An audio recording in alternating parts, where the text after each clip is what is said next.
बिस्मिल्लाहिर्रहमानिर्रहीम। इस्लामी वाक़यात के दोस्तों अस्सलाम वालेकुम।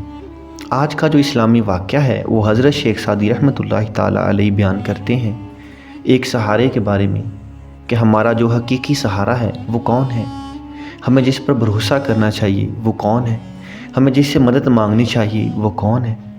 हज़रत शेख सादी रहमतुल्लाहि ताला अलैहि बयान करते हैं कि ऊँटनी पर बोझ लदा हुआ था और इसका बच्चा इसके साथ भागता जा रहा था। जब वो थक गया तो उसने अपनी माँ से कहा कि कुछ देर के लिए रुक जा ताकि मैं अब थोड़ा सा सुकून कर सकूं, मैं अपनी थोड़ी सी थकावट दूर कर सकूं। ऊँटनी ने अपने बच्चे की ये बात सुनी तो कहा, अगर मेरी रस्सी मेरे कब्ज़े में होती तो ये बोझ मुझ पर न लदा जाता। हज़रत शेख सादी इस हकायत में हमें नसीहत करते हैं कि तमाम काम अल्लाह ताला की मंशा और मर्ज़ी के मुताबिक होते हैं। वो हर शय का खालिक है, वो हर शय का मालिक है, वो हर शय पे राज़िक है।